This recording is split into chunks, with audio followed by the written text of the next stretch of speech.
자, 이제 14번째 이야기를 시작하겠습니다. 14번째 이야기는 오페라 개론 강의 제2강에 해당됩니다.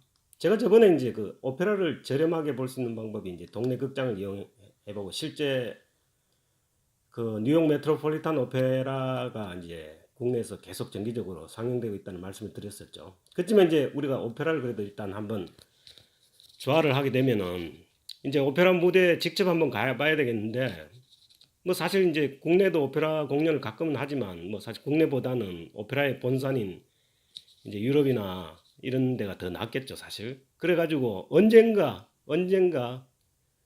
해외 오페라를 직접 관람할 기회를 가지실 걸로 보고 또 아니면은 이렇게 화면상으로라도 한번 즐기시라고 제가 오늘은 오페라 극장을 한번 소개를 해드리도록 하겠습니다.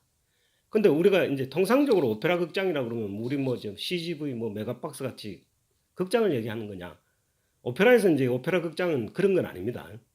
이 오페라 극장은 단순한 극장 건물이 아니고 오페라 단원이나 오케스트라 뭐 물론 이제 성악가도 가끔은 이제 전속 소속 성악가가 있고 지휘자도 이제 상임 지휘자가 있고 이제 초청 지휘자가 있고 하지만 대부분 이제 무대 장치를 꾸미거나 하는 이런 모든 스텝이나 오케스트라는 보통 오페라 극장의 소속입니다. 그러니까 뭐 예를 들어 가지고 비엔나 필하모닉 오케스트라 같은 경우는 그 오케스트라 자체가 굉장히 이제 유명하죠. 3대 오페라에 들으니까.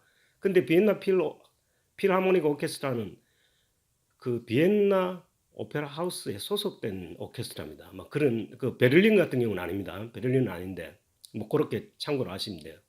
오페라 극장이라 하면 오페라의 모든 콘텐츠를 포함한 하드웨어, 소프트웨어를 다 포함한 겁니다. 자, 그러면 오페라 극장을 소개를 해드리겠습니다. 오페라 극장은 두 가지를 일단 나눕니다. 하나는 이제 정규 극장이라 그래가지고 저번에 제가 말씀드렸다시피 오페라 시즌이 시작하는 9월부터 그 다음에 6월까지를 이제 정규 극장이 이제 거의 한 9개월, 10개월 정도 정규적으로 계속 공연을 합니다. 우리나라는 좀 틀리죠. 뭐 가끔 한 번씩 공연하는 게 아니고 거의 뭐 매일 하는 데도 있습니다.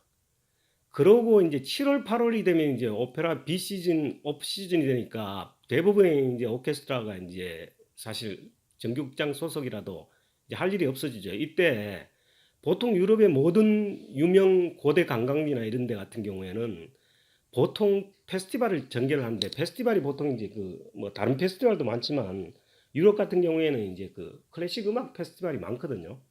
그 클래식 음악 페스티벌에서는 보통 그 오페라를 정기적으로 공연을 합니다. 보통 이제 7, 8월이죠. 사실 이제 이거에 이제 사실 참 꿈의 무대가 많습니다. 자, 우선 정규 오페라 극장을 제가 먼저 소개를 해드리겠습니다. 정규 오페라 극장은 사실 이제 일단 5대 오페라 극장이라는 게 있습니다. 전 세계에. 우리가 일반적으로 뭐 이 뽑는 기준은 뭐 여러 가지가 있겠지만 이제 뭐 여러 가지 이유가 있을 겁니다. 뭐 모든 걸 종합해서. 자, 먼저 이제 오페라의 본산지 이제 이탈리아의 이제 라스칼라라는 밀라노에 있는 라스칼라라는 오페라 극장입니다. 여기는 뭐 그 거의 유명 이탈리아 오페라들 초연을 거기 여기서 굉장히 많이 했습니다. 그래서 뭐 유난히 더 유명하죠. 그리고 일단 오페라라 그러면 이제 이탈리아를 빼놓을 수가 없으니까 이탈리아의 거의 모든 도시는 다 유명 오페라 극장들이 하나씩 있습니다. 이게 이제 라스칼라 극장이 외관이 이렇고 내부는 이렇게 생겼습니다.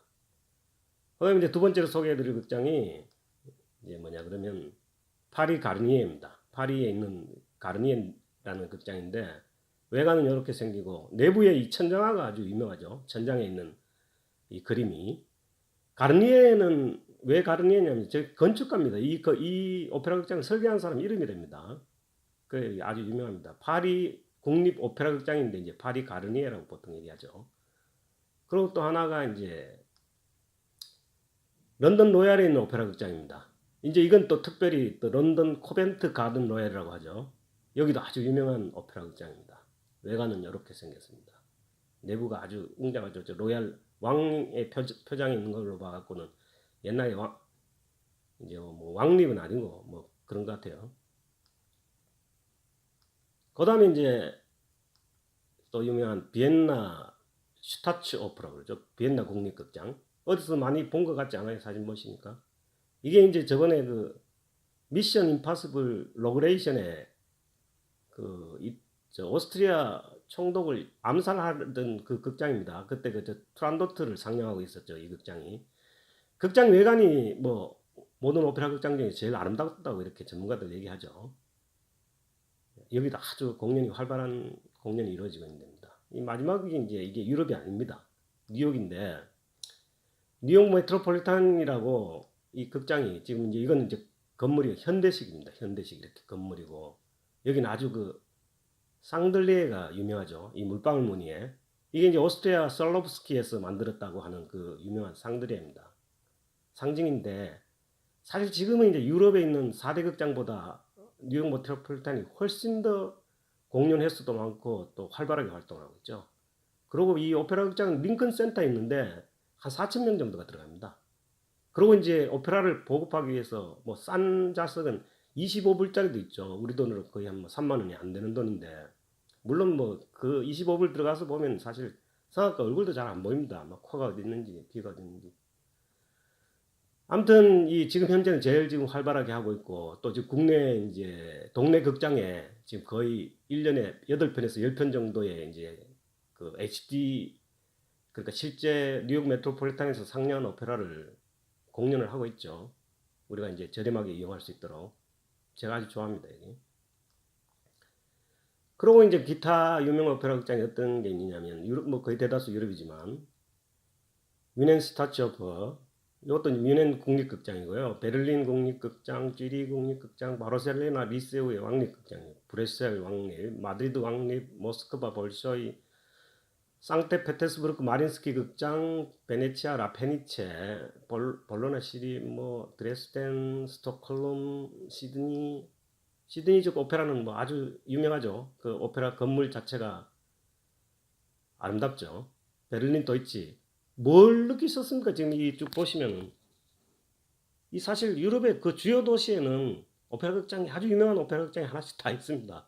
뭐 제가 이렇게 나열하는 것조차도 이건 뭐 지금 나열하는 그 외에도 거의 주요 도시는 오페라 극장 하나씩 다 있다고 보시면 돼요. 참 부럽습니다. 그리고 이제 두 번째 오페라 페스티벌 보통 7월, 8월에 이렇게 열리는 건데 여기도 유명한 데가 있습니다. 제가 이제 다 2번씩, 3번씩 이렇게 가봤는데 우선 이제 먼저 짤츠부르크 페스티벌입니다. 이 짤츠부르크는 뭐 아시다시피 모차르트가 태어난 데고 여기서 이제 페스티벌을 매년 하는데 아주 수준 높은 페스티벌입니다. 여기 보통 오케스트라가 비엔나 필이 자주 오죠. 이게 이제 뒤에 지금 호연 짤츠부르크 성체도 보이죠. 이렇게 대중을 위한 이제 광장에서 이제 오페라 공연도 하는데 실제로 짤츠부르크에는 이제 오페라 극장이 3개가 있습니다. 따로 뭐 대전당 극장이라는 데가 있고 뭐 그 유명한 그 펠젠 하이트 슐레입니까? 그 지금 그 뭡니까 그 사운드 오브 뮤직에서 나왔던 그 극장도 있고 모차르트 오페라 극장도 있고 3개에서 동시에 하니까 여기서 아마 짤스부르크 페스티벌 한 달 남짓한 기간에 꽤 많은 오페라를 공연을 하죠. 근데 표 사기가 만만치 않습니다. 제가 이제 그 예매를 한 1년 전부터 해갖고 한 두세 개씩 이렇게 하면 그 두세 개 중에 꼭 한 개를 제외하고 나머지는 다 탈락입니다. 뭐 한국 사람이라서 그런지. 그 다음에 두 번째 이제 페스티벌 극장이 브레겐츠 페스티벌인데 이게 또 사실 꿈의 무대입니다. 스위스하고 그 오스트리아 독일의 경계가 있는 그 보덴제라는 알프스 산에 만년설이 녹아서 만들었다는 호수 보덴제에 있는데 이제 그 오스트리아 쪽입니다. 이 브레겐츠라는 도시는 인구가 지금 한 2만밖에 안 되는 도시에 페스티벌 때문에 오는 인구가 뭐 제가 듣기에 한 4, 50만 이상이 된다니까요. 이 무대 보이시죠? 이게 지금 관객석이 한 6천석 정도 되는데요. 지금 그 무대가 지금 호수 위에 있습니다. 이 보덴제라는 호수 위에. 이게 이제 사실 한 5년 전인가 6년 전에 했던 그 라보엠 무대인데 여기는 이제 이 무대 장치 하는데 거의 한 200억씩 든다 그러네요. 그렇기 때문에 페스티벌 2년마다 지금 레파토리가 바뀝니다. 2년 공연하고 바뀌고 그러니까 원래는 이제 새로운 레파토리가 올라왔습니다. 리골레토, 베르디의 리골레토가 하는데 작년 재작년에는 이제 까르멘을 했었고요. 비제. 그다음에 그 2년 전 2년 동안은 그 푸치니의 투란도트를 공연했었거든요. 제가 이제 2편을 받고 이제 이 리골레토도 보러 갈 겁니다. 여기는 정말 뭐 오페라를 안 좋아하셔도 한번 꼭 가보시면 아마 제가 이제 우리 오페라 모임을 데리고 여기를 갔었죠. 그 다들 좋아하시더라고요. 그다음에 이제 마지막이 아니고 또 유명한 게 이제 베로나 아로나라고 이 이제 이탈리아 이제 북부에 보면 밀라노하고 베니스 사이에 베로나라는 도시가 있는데 여기가 유명한 게 이제 원형극장이죠. 이렇게 고대 원형극장. 이 고대 원형극장을 페스티벌 위해서 이렇게 꾸민 겁니다. 지금 저기 하는 게 이제 지금 아이다 공연을 하는 건데 여기도 한 10,000명 정도 들어갑니다. 여기도 아마 그 7, 8월 페스티벌 기간에 제가 알기로는 오페라 공연을 거의 10편 이상을 하죠. 여기도 꼭 한번 가보세요. 여기도 저도 뭐 갔다 왔던데 유럽에 이렇게 가시면 페스티벌 기간 동안에는 여기저기 돌아다니면서 여행도 하시고 또 오페라도 보실 수 있는 기회가 많습니다. 그럼 이거 말고 지금 또 다른 데가 어딨냐면은 뭐 바이로이트 페스티벌이죠. 이 뉘른베르그의 바이로이트는 뭐 사실 지도에 나오지도 않습니다. 아주 조그만 도시인데 여기가 이제 바그너가 태어난 도시입니다. 이 바이로이트 페스티벌은 사실 약간 대중적인 페스티벌은 아니고요.